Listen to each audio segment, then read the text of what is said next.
Da har vi 20-25 minutters kaffepause. Vi trenger å stålsette oss for siste økt, både med et foredrag av Gail, som noen av dere møtte i går, men også en paneldebatt. Så hvis det er noen som har spørsmål, så forbered de gjerne, eller gi de på en lapp til meg, så skal jeg ta de med i paneldebatten. Og de som deltar i debatten, det er jo Tor Inge, det er Paul Niven, Zachariah Ross fra Google og Gail.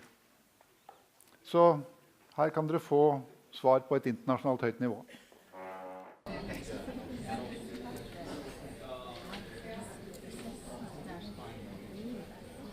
Er vi klare for en økt til?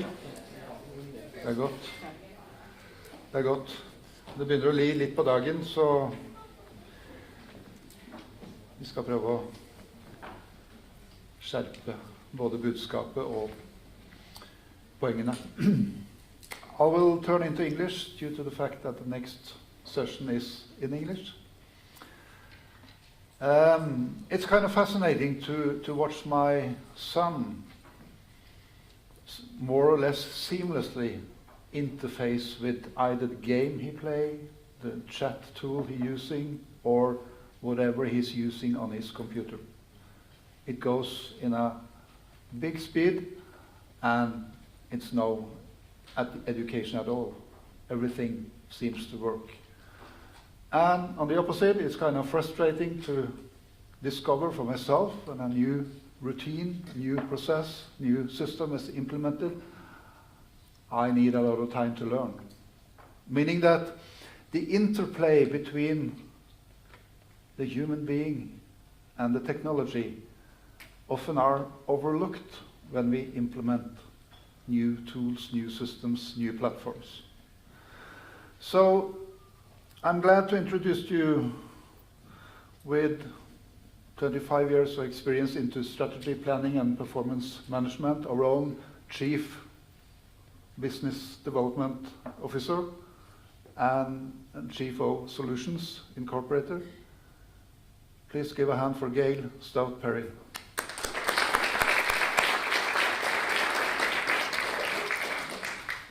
Sorry, I was too far back.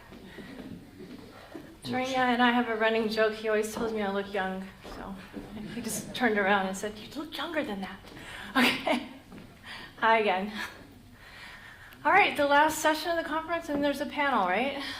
Okay. So yesterday I realized some people didn't know I actually work at Corporator.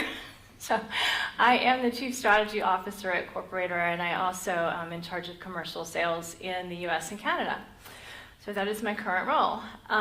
So this presentation is based on some work I was doing that actually led me to Corporator. It's kind of the reason I'm at Corporator. So it's called The Psychology and Technology of Strategy Execution. So over the years, I realized that some of my clients were better at strategy execution than others, right? Some just knocked it out of the park. For those of you who saw my presentation yesterday, Smith Group did a great job.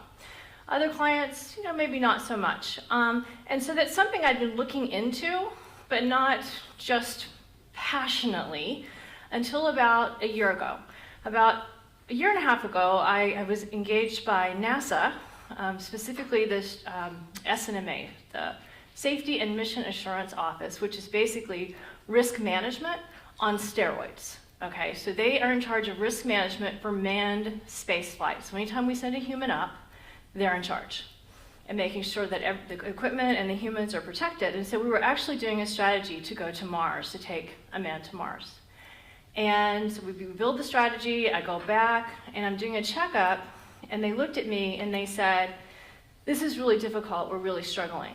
And I thought, if NASA is struggling, then Houston, we have a problem, okay? So, and these guys are crazy smart. I mean, they really are rocket scientists. And we had, to simplify, we had taken the strategy down to 9 objectives that we were going to focus on and communicate. We were only going to put KPIs on 6. Only 6 things they had to count and measure and report on and track and, et cetera. And we had staged their strategic initiatives, so they were only having to focus on 4 strategic initiatives at a time. Okay? I don't know how much more simpler you can be, because we're talking about going to Mars. So That's the reason I have this behind me here. This is the SLS rocket. On top of it would be the Orion spacecraft. SLS is not the name it's going to land with. They also call it the big old rocket, the bad boy sometimes, and it will take the 7 astronauts to Mars. I've actually been inside Orion, and it's smaller than my Norwegian hotel room. So I can't imagine being in it for 9 months with 7 people. But anyway, I digress. So in this case, usually strategy execution, when people struggle or fail, if you will, it's frustrating or whatever, but in this case, failure is not an option. So I got really serious about looking at what's going on with strategy execution. Okay, so first of all, let's agree as a group for the next 30 minutes, what is the definition of strategy? I think Paul probably mentioned this yesterday. If I go around the room and say, what's your definition of strategy? I will get as many answers as there are bodies in the room. And I've actually tried that before, and it's true. That's what happens. So I'll give you some basic definitions. If you're a big follower of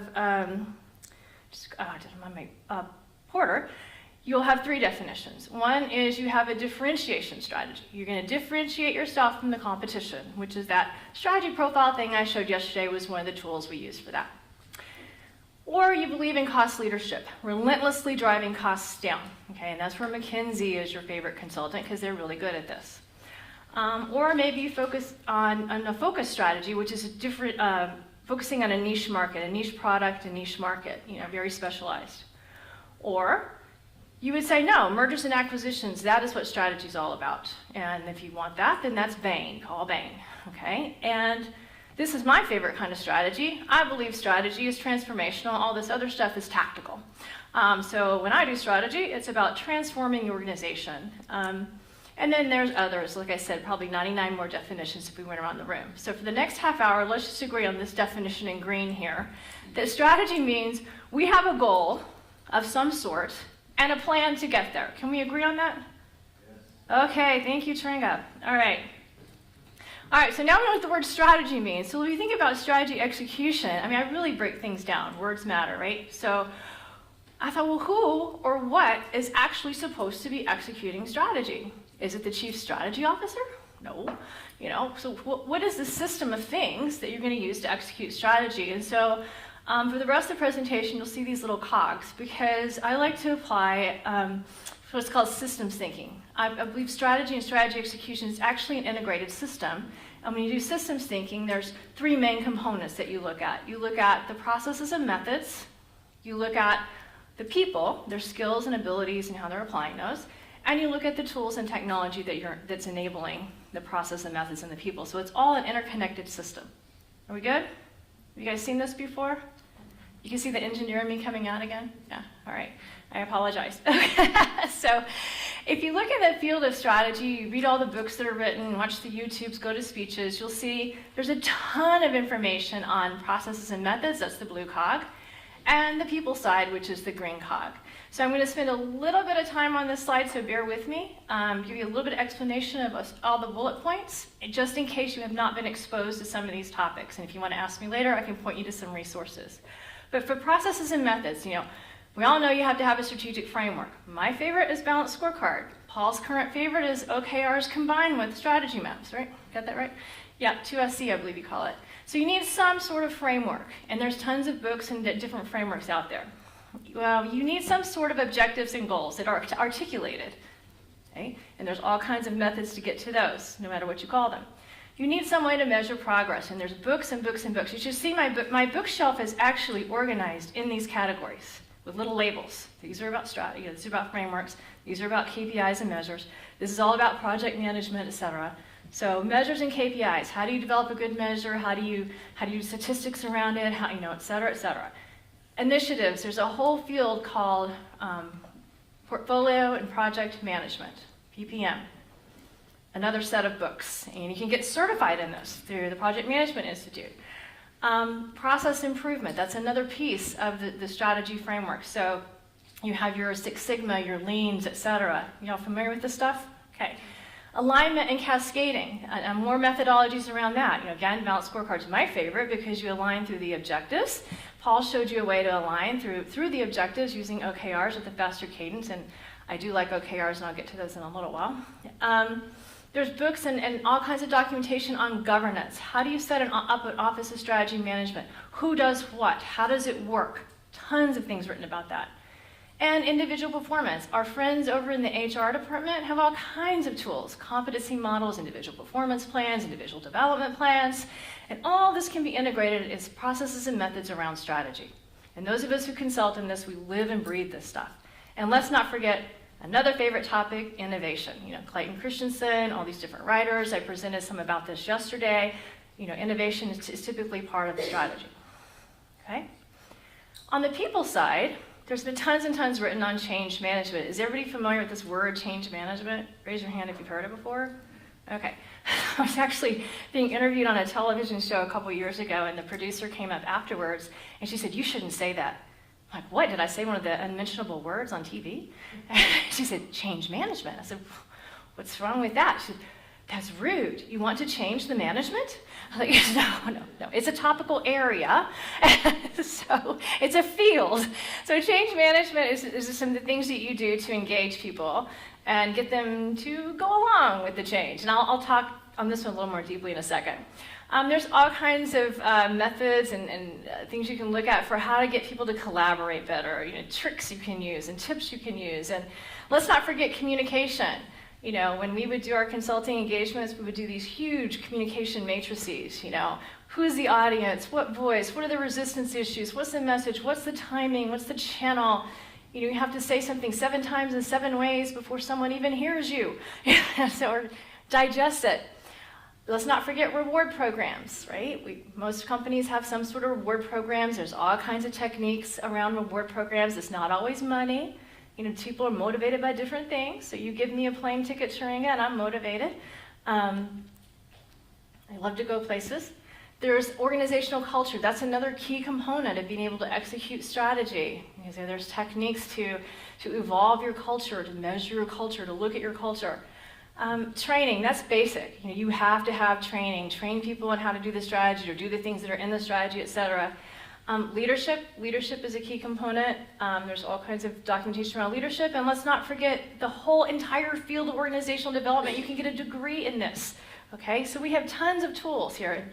Also motivational techniques. I'm going to touch on these in a minute as well. So these are the tools in our arsenal. So as I looked at the system, like, okay, process and methods is pretty well covered, and the people side's pretty well covered, right? But as a consultant, when I would tell my clients it's time to go buy software or do something with your strategy, this was my view of the world. You need technology that will enable the process and methods, that will enable the objectives and the KPIs and the initiatives and those components of strategy. But it never occurred to me, like, what do you do with the people side? You know, beyond the manual methods of change management. Okay. So as I started digging into, well, who has researched strategy execution? What is out there? You know, what do we know about it? I came across this article. It was one of the better things that I found out there. Harvard is printed in the Harvard Business Review last year. It was a 9-year study involving 250 companies. And here were some of the key findings about why strategy execution fails. One is the horizontal alignment is weak. And it's not because the processes and methods to do the horizontal alignment was weak. It was because of this. People don't trust each other. They don't communicate across silos. And you also, another key failing point was the agility, being able to move resources across silos in the organization. Okay? Only 9% of managers believe they can even rely upon their colleagues. Okay? That's a problem. And you notice I'm using the little icons on the left. Instead of dots for bullets, I'm using little people. Because as I looked at these reasons, I realized they were all people reasons. Okay? Another, just a lack of understanding. People don't understand the strategy. That's another key reason it fails. In fact, only about half of middle managers can even name one of their company's top priorities. Now, these same middle managers in the same study said, yeah, yes, it's been communicated to death. We've heard it 7 times, 7 ways. Thank you very much. But when you turn around and say, can you name one? They couldn't. And most of the C-suite executives, they couldn't explain how the priorities fit together. And as you go deeper and deeper in the organization, more and more people were confused. right? They don't have any idea. When you get down to frontline supervisors, less than 16% understand the strategic priorities and how they fit together. So that's kind of a communication problem, it looks like. Okay, and then collaboration. Remember that was in that people bubble over there, people cog? And the study actually did a little bit of root cause analysis on this. They said, well, performance is what's rewarded in most cultures. Collaboration is not rewarded. Okay, so if people don't collaborate, it's a little hard to execute.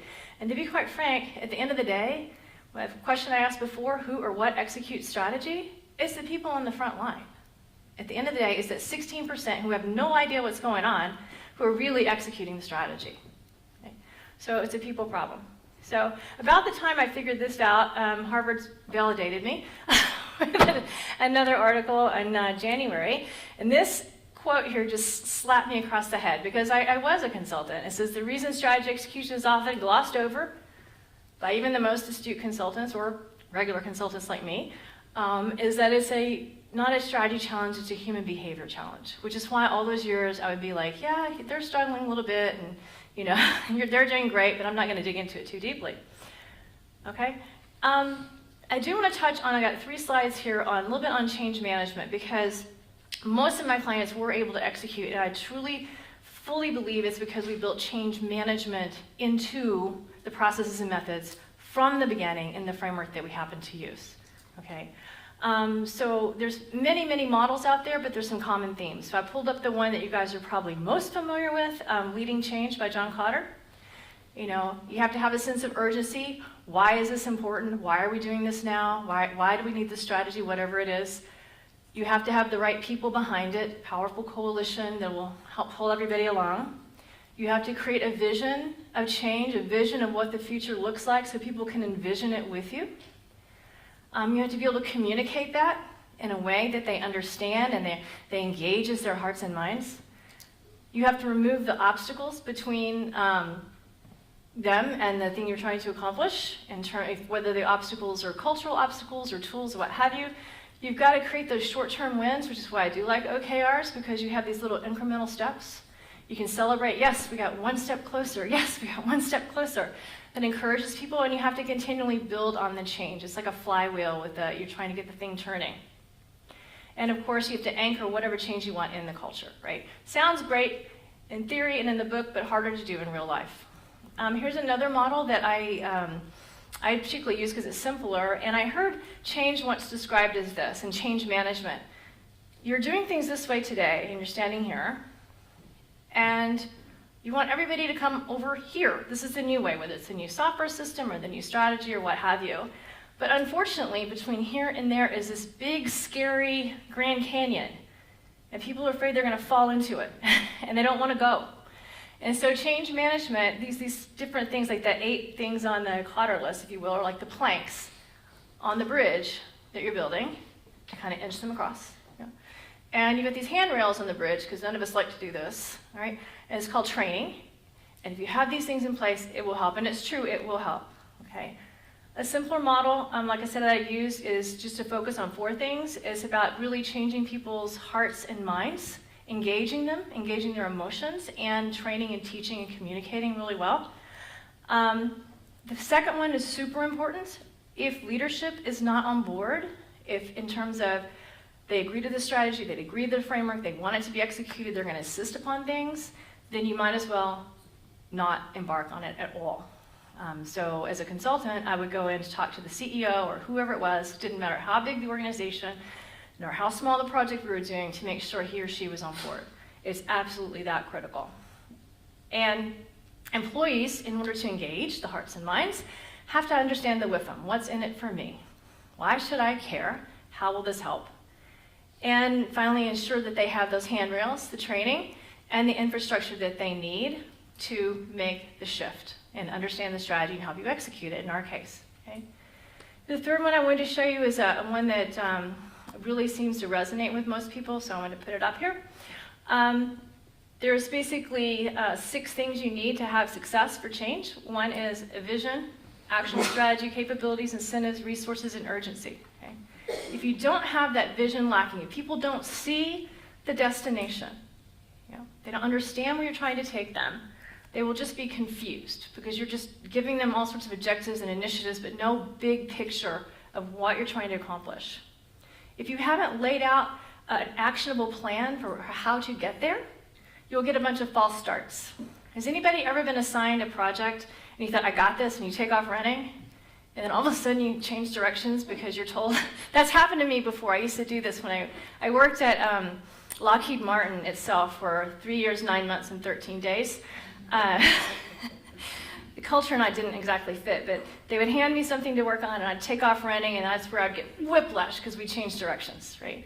So making sure that there's an actionable, clear plan will prevent those false starts, because once you've had whiplash a couple times, you're not interested in taking off running anymore, right? You're like, are you sure? Are you really sure? Ready, set? So, okay. If people don't have the capabilities, if you're asking them to execute something or do something, whether your objective is to improve internal communications or drive down costs or what have you, if they don't feel they have the abilities, the skills, etc., they're going to resist because they're going to feel anxious. No one likes to fail. So you have to make sure that people are empowered and capable of doing what you want them to do.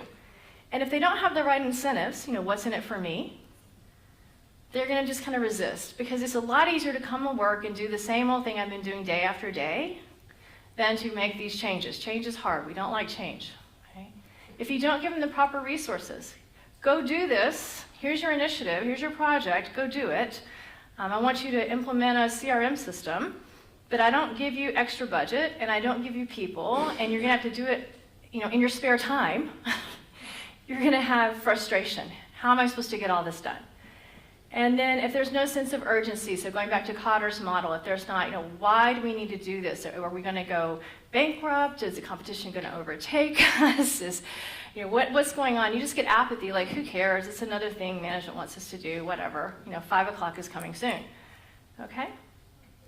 All right, so those different models and things we had deployed in when we would do strategic planning and to enable our clients to do strategy execution. We had major communication plans, and NASA had all of this. They had done an incredible communication job. They named their system the STAR, the Stellar Assurance Roadmap is what it was called. They had huge events, and communication was just through the roof, and change management, we'd involved 200 people in the creation of the strategy. We'd done everything possible. So my question was, is there a 21st century answer to the people side? Because we have more technology. Zach talked to you about machine learning, and there's all these things going on. So I thought, well, maybe it's high time as a consultant I actually looked at technology. So I had 4 epiphanies I'm going to share with you. The first 2 were probably obvious to those of you who've been using Corporator, but to me they were not.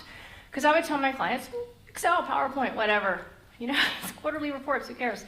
So the fallacy of using office tools. So when I came to Corporator, I began to understand this even better. So when we first implemented our strategy here, I, being the helpful person that I am, sent out this beautiful Word document to my colleagues because we were in the middle of configuring our system that Casper showed you earlier. I said, well, just get a jump start, right? So, hey guys, can you fill this out with your strategic initiative definitions and measure stuff, et cetera, et cetera? And this is what I got. Crickets. I love you guys, but Bentharna and all the rest of you, I'm calling you out right now. No response, right? But the minute the system came up, it was amazing. And this is what my clients had been telling me.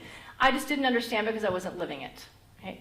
So we came up, we had the initiatives in this case, and I found this handy little button called send email to the owner. And guess what happened? Even my boss, see, filled it out. So what's going on? So when you're trying to execute strategy and you're the chief strategy officer or whatever your title may be, you have no control over your colleagues. These are your colleagues. They're your peers, or maybe they're above you in the organization. You can't make them do this stuff, right? And also, when you're bringing the information in and you're assembling it and then you're pushing it back out again, it's all on you. But when you step out of the way and it's between them and the system, basically I feel like a spotlight was shining on people, all of a sudden you get action. So that visibility and accountability causes some action to happen. Okay? So when they know we're going to do a strategy review, you'd be surprised at how much action happens. Okay, a second epiphany was that I was one of those consultants who would say, you don't need more than maybe a dozen users. Like the fallacy, what I call the view-only users. Because, I mean, really, who's inputting stuff? You input KPIs, you update some initiatives. Most people are just going to be viewing the data, consuming the data. No, because technology can enable communication and collaboration. And you guys are familiar with what Corporator looks like.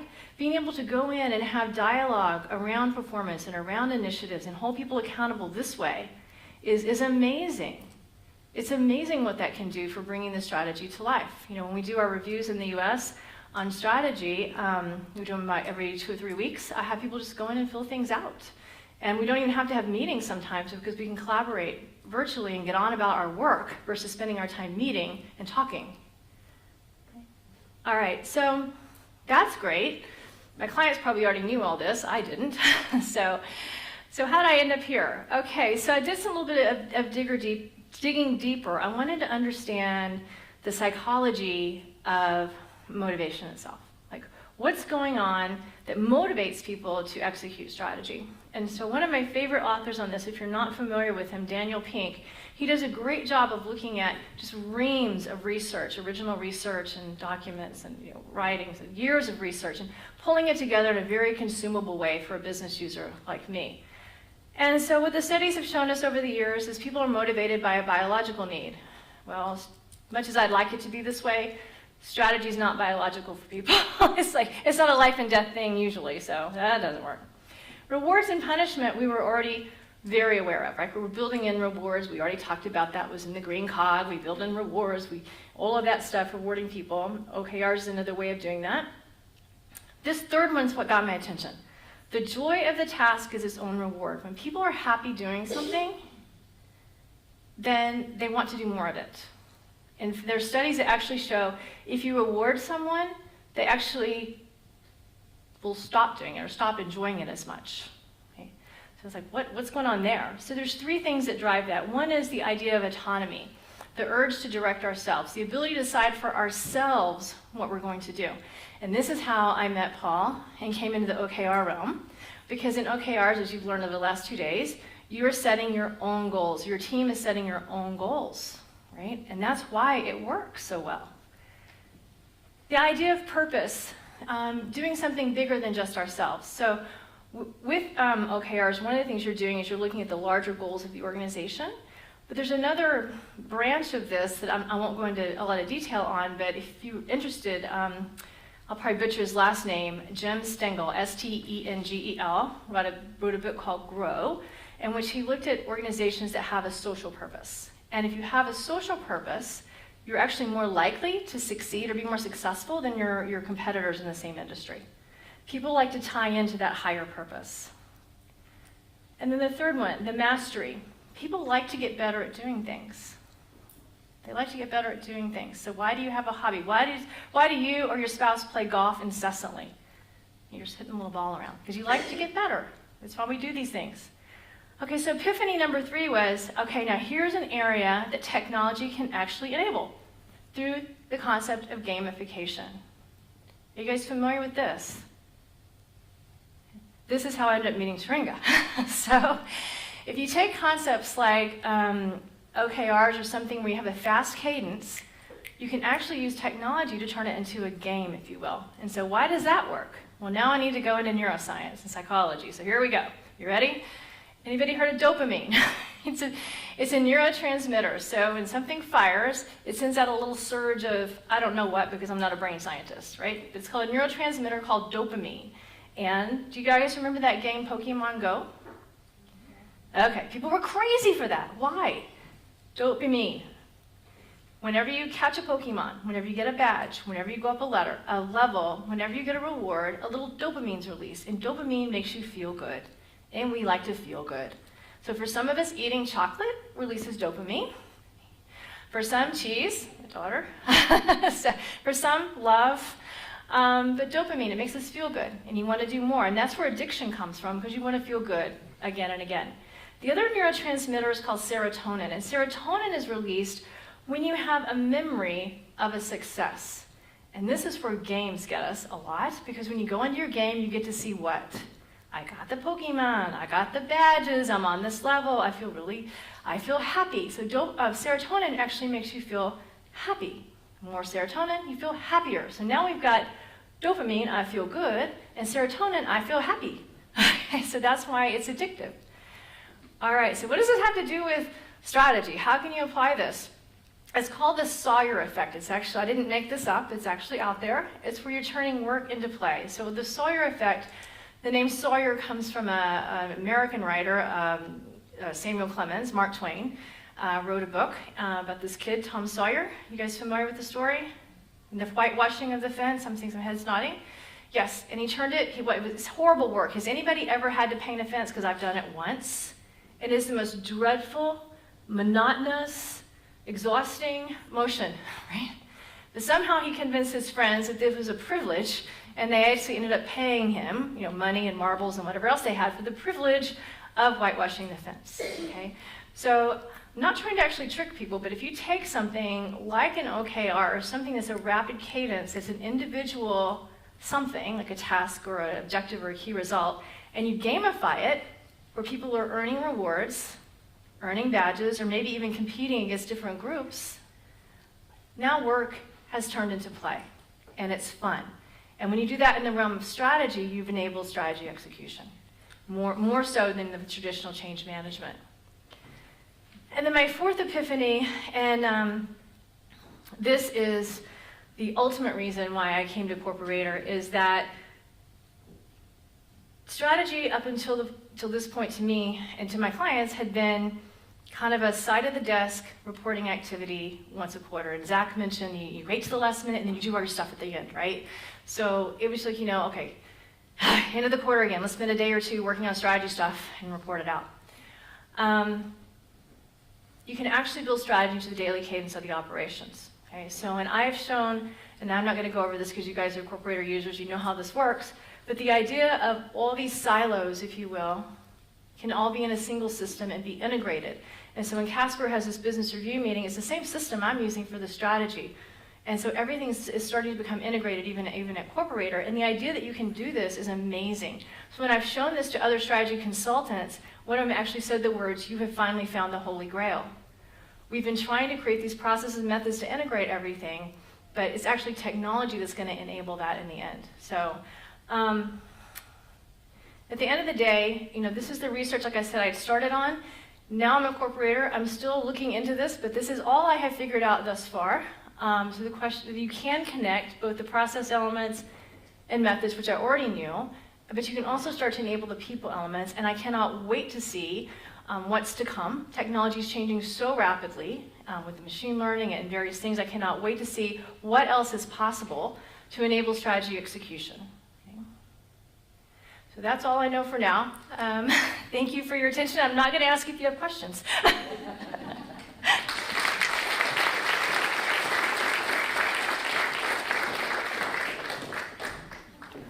Thank you, Gail. Thank you. Do I get more chocolate?